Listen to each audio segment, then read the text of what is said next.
Steph Curry hater alert! Hater alert! We have a launch detection. We have a Soviet launch detection. Beams confirmed a massive attack. Missile warning, no malfunction. Confidence is high. I repeat, confidence is high. Cobra Negative, this is an exercise. Negative, this is not an exercise. General, DBS is tracking 300 inbound Soviet ICBMs. This is a Steph Curry hater alert. I repeat, this is a Steph Curry hater alert. All right. Flush the bombers, get the subs in launch mode. We are at DEFCON 1. DEFCON 1. Curry hater alert. He just signed a 5-year, $200 million contract. Steph Curry can't dunk. Didn't grow up broke. Light skin.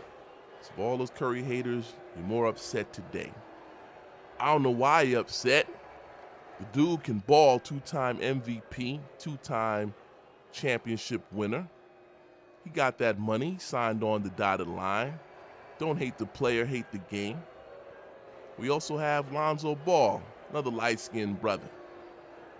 But I think because of his dad and because he wants to own his own company, he grew up middle class, but he doesn't get that break. I think we like Ball better for some African Americans because of his father. Okay. Who's quote unquote sticking it to the man. So we'll see how it goes. But you have Curry, you have Ball. Yeah. You know the game of the light skin politics. But let's look at the bigger game. What's that? The game of money. Let's go. Ladies and gentlemen, welcome to another episode of the Dave and Beeks Show, the podcast for your punk ass. Those in Cycles and Wesley Snipes. Then we went dark skin, now we back to light skin. Same with hip hop and Drake. You know why you mad, he light skin. His wife is light skin, his mom is light skin, his brother's light skin. That's all the hate right there. We also mad he grew up in money. But I think the reality is if you can ball, you can ball. You can spit, you can spit. All you street, dark skin, hood dudes, he'll bust 50 on you. He'll bust 50. Now again, you might have beat him in a fight, but that don't matter. He's a ball player, not a boxer. It's the Dave and Beeks Show. It's the Dave and Beeks Show. It's the Dave and Beeks Show.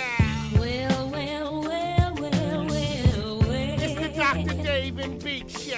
Hey everybody, welcome to the Dave and Beeks podcast, the podcast for your punk. And what's up, Jerry Beeks? What's up, brother? Beeks, my super producer. Not only does he produce this show, he's also an MC. Yeah, okay. So here we are again, backing up again, ready to go. Like we said before, we want to educate, we want to entertain. We are like the NPR meets Hot 97. That's what you get in the Dave and Beeks podcast, the podcast for your punk ass. So, yo, punk ass. Let's get back to the discussion, Dave. We were talking about money, the moolah, the quiche, the quan. You know what I find interesting? America is a capitalist nation, but many of us don't understand how capitalism works. The ones that do seem to own everything. The ones that don't seem to support the ones that own everything. That doesn't make sense. Now, I'm not here going to give a lecture on Marxism. I'm not here going to give a lecture on socialism, but I want us to really think about why we have all this anger towards athletes who make money. Well, the first thing, we put their information in the public. That's the first thing. The second thing, we might say we overvalue entertainment, but the reality is they bring a lot of money. But the third thing, what people understand in sports, is something called revenue sharing. That doesn't sound like capitalism to me. That sounds a little socialistic, dare I say. So how does revenue sharing work? We all know there's big market teams and small market teams. The reality is, if it was pure, unadulterated capitalism, we might have like 5 pro sports teams in major cities. Let's go, The reason why? There's more money. That's simple. So revenue sharing is a way that these teams can all make money. It's like a deal. It's for my survival. Oklahoma City, Oakland A's. How do we survive? We share the revenue. We also put on salary caps. There's no salary cap in my job. There's no salary cap at the MTA. And clear of But the in closing professional doors, sports, what please. the hell is that all about? Well, the reality is we know if there wasn't a salary cap, there'll be maybe the Yankees, the Red Sox, and maybe 3 other teams going way back to when baseball started, like 8 or 5, 6 teams. Let's go Mets. So this is a way, it's almost like welfare for the poor, that these teams are getting money from the Yankees, the rest. Not that I care, it's not my money, but they're getting a check. But what's funny about that, most of these owners are Republicans. They will vote against health care. Right. So in other words, I begrudgingly share revenue with my peer in professional sports, but I'll be damned if I'm going to pay extra taxes for some Medicaid for some poor folks. Tell him, son. This is what I'm talking about, folks. A different way of seeing things. But owners also know the people that support these sports events are working people, like all of us. Yes, I'm a professor, but I still have to work. If I don't go to work, I don't get paid. So we're working class people. If athletes don't work, they don't get paid. But we despise them because we're angry, because we all think that they just wake up one day and LeBron James is the best player in the world. He didn't have to go to the gym. He's eating Oreo cookies. He's watching Netflix. He's on his cell phone. He's in the gym twice a day, every day. So we're upset. Or I hate when people say, oh, it's just a game. This is their profession. That's like saying I'm going to teach for free. Hell no.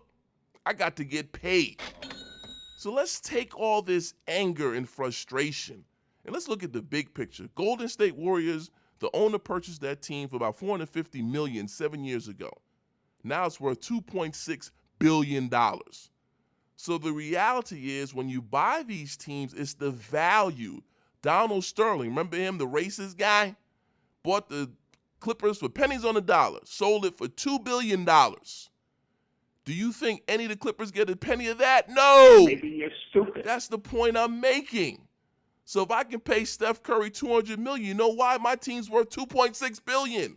And when I sell it, Curry doesn't get a dime. Same thing with LeBron. So when LeBron left the Heat, Yeah. the value of the Heat depreciated. When he went to Cleveland, the value of the franchise increased. Yeah. That's why I got $30 million and he's still underpaid. Now, let me tell you why what they do in sports, we should do in society. Who benefits the NBA? Talk to the 8th, the 9th, the 10th man on the bench. Talk to these contracts, to these veterans who's been around like Nene 10 years. They are getting great money because what? All the money's not stuck at the top. So why can't we apply that model to society? Is that possible? Why not? Because most people are not LeBron James in any profession. That's why they're the 0.1%. I'm not. So let's apply that to society. We do it in sports. But if we say society, oh, Canton's a socialist. No, Canton's about fair play and equity. Because the world is a lot better when everybody has a chance and opportunity. People out here working and frustrated, angry. And what do you do with that frustration? We yell at the TV screen when LeBron misses a three-pointer. When we really should be yelling at our boss who won't give us a raise. Or we're yelling at politicians that want to pay a $15 an hour livable wage. But you can do something about that. Nah, but it's easier to watch TV, go on internet, go on emails and just type up stuff, but not understanding how the system works.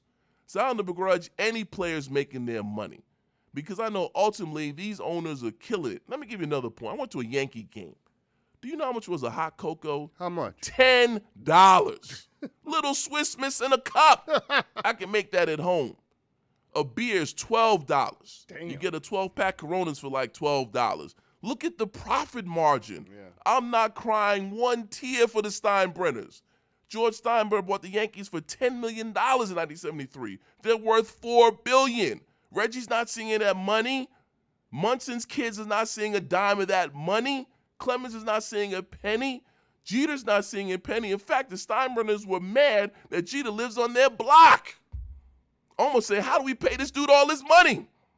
But at the end of the day, the Yankees are worth $4 billion. $10 million, $4 billion. So don't feel bad about luxury taxes. It's not your money. Don't feel bad at how much the owners are suffering. They're sitting in that booth laughing when you say that.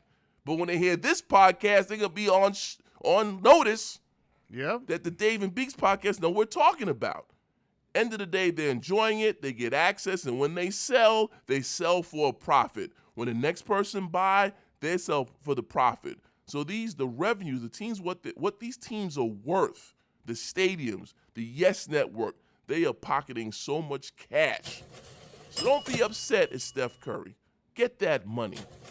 LeBron, get that money. He's opened the door. We are employees trying to make this money. It's not a partnership. This is business. And I'm going to change teams however I want to do it.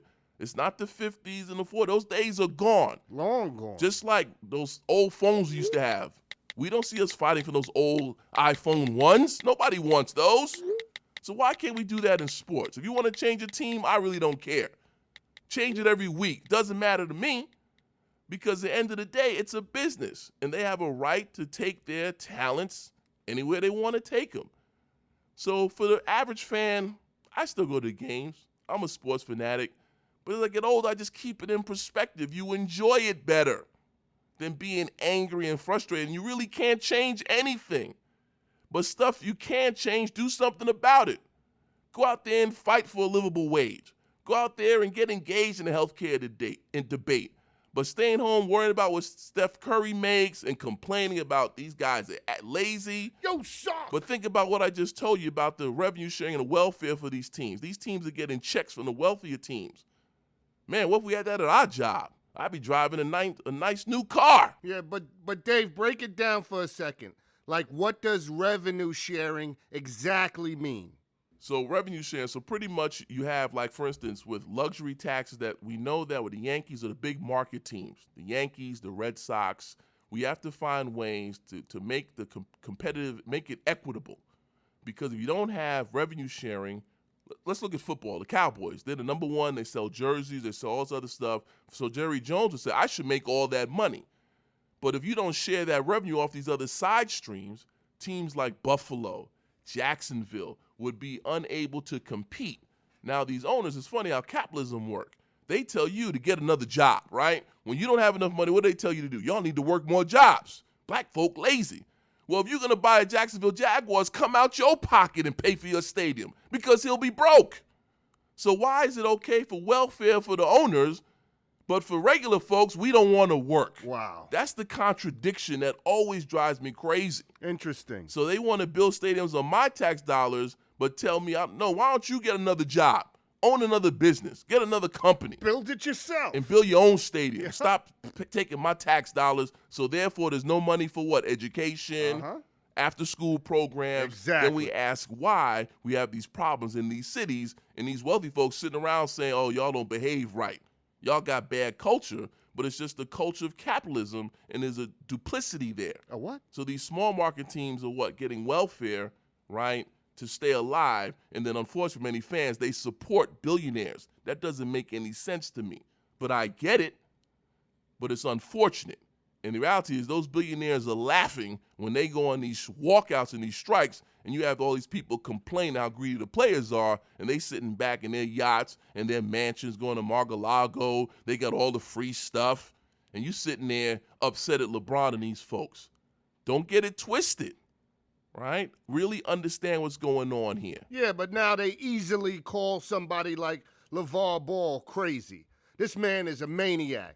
This man is totally out of his mind. So he doesn't care if you call him crazy. Call me crazy, but at least you're calling me. Mm-hmm. Yeah. You think I'm nuts? Call me nuts.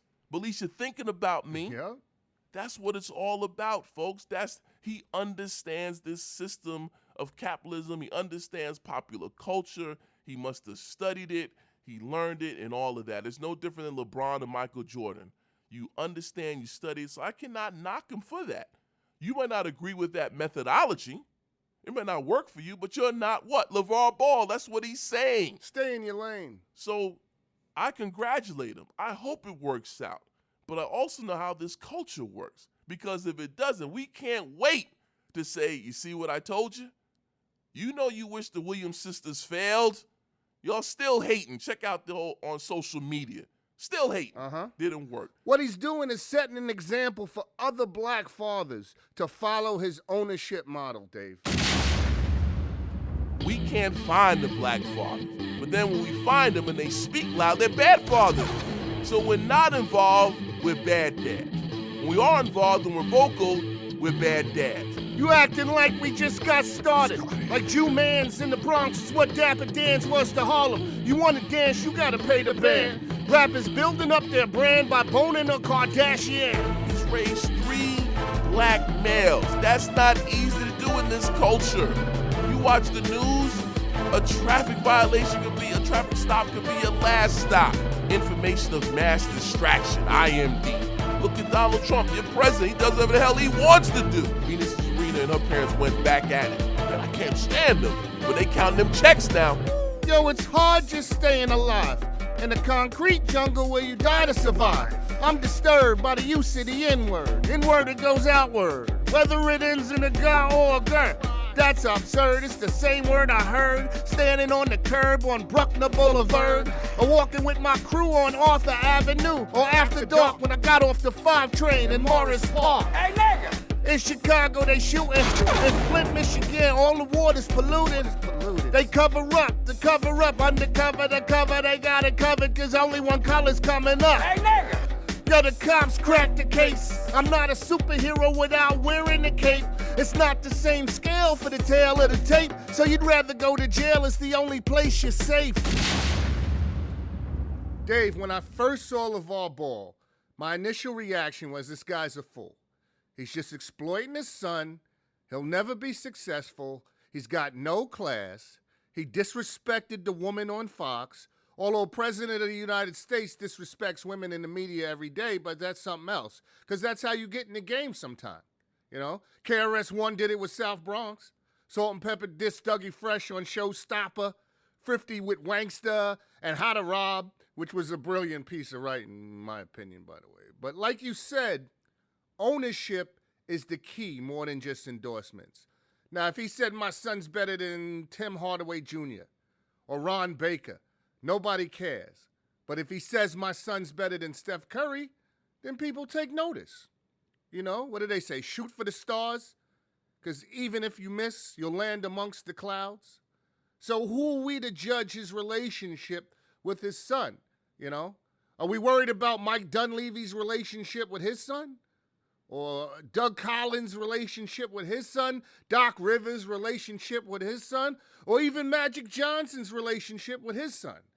So do you think LeVar Ball knows the media is giving him this platform because they want him to fail and embarrass him and his family, plus so copycats don't emerge? But meanwhile, he knows this, and he's using their urge to see him fail to his advantage. That's a great question. I think it's both. If I go on to Stephen A. Smith and out-yell him, if I say I can beat Michael Jordan, if I tweet against Charles Barkley, and then the media knows it's all about ratings. For example, when we watch these news shows, they don't piss the guests off because they won't come back. They're cowards. They don't want real questions, but you want ratings. You don't want truth. You want ratings. So LeVar Ball understands that. So whether it's CNN, Fox, Colin Cowherd, I can imagine them saying, you know what, I'm not going to put this fool on my show, but when them ratings start going up, book them.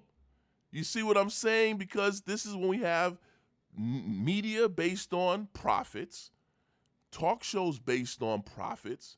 You might have your own ethical meter, but at the end of the day, if 10 people got LeVar Ball on, you're going to get them on, unless you're like NPR or something.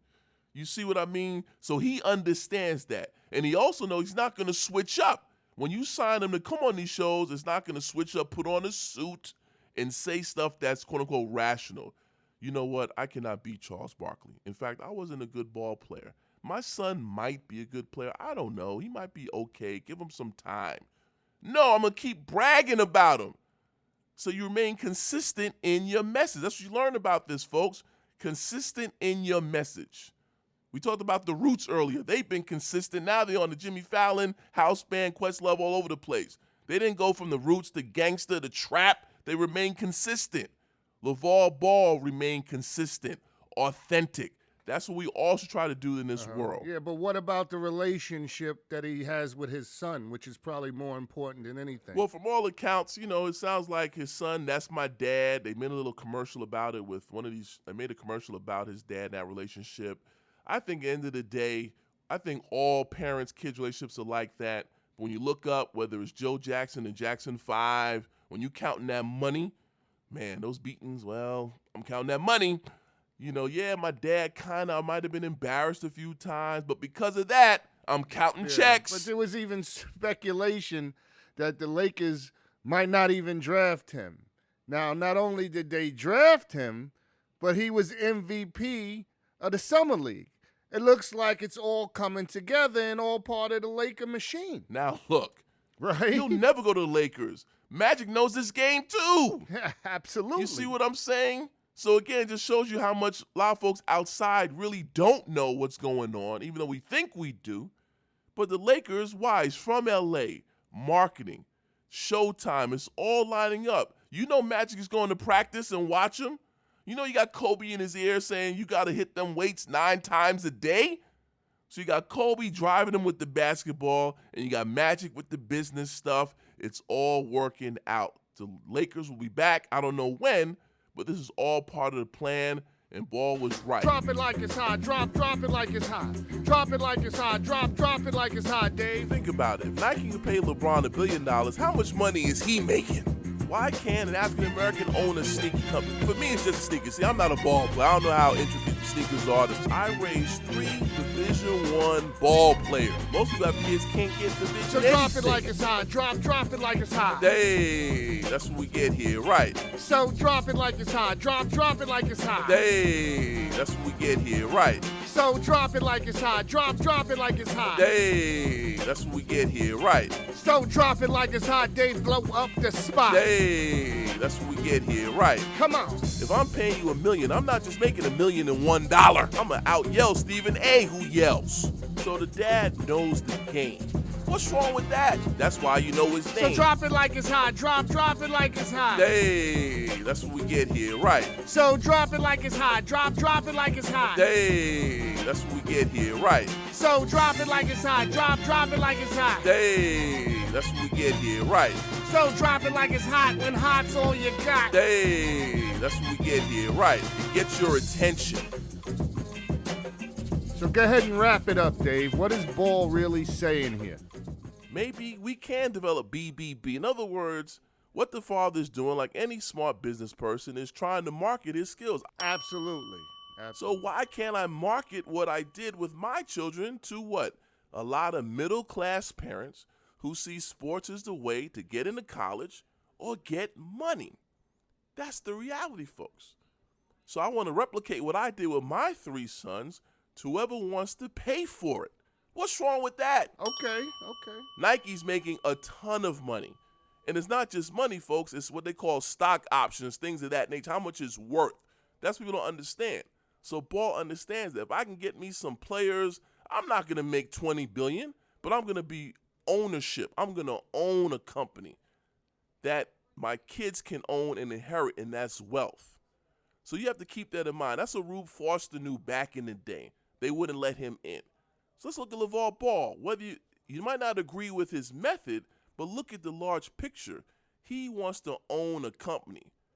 Just like Phil Knight, whoever the guy that owns Under Armour, I forgot his name. The guy who owns Under Armour, and whoever owns Adidas. Why can't Mr. Ball own a company? Right? Why not? Why ask why? Well, I'm asking why, and I'm telling you why. Because they rather have African Americans playing and not owning, and I'm out. Well, folks, that's the end of our show. We'll bring you another episode of the Dave and Beeks Show as soon as it's humanly possible. Please follow us on Twitter. Leave your questions and your comments, because without you, there would only be us. The dark brown shades of my skin only add color to my tears. Oh, that splash against my hollow bones that rocks my soul.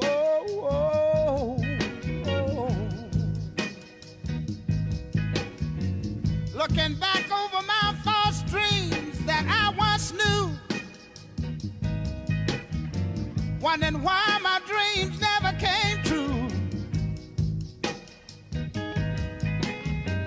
Is it because I'm black? Somebody tell me, what can I do? Oh, Lord. Oh, something is holding me back. Is it because I'm black? Yeah.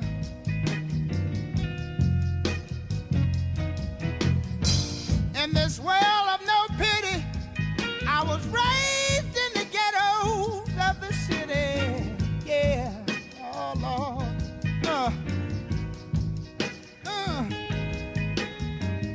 Mama, she worked so hard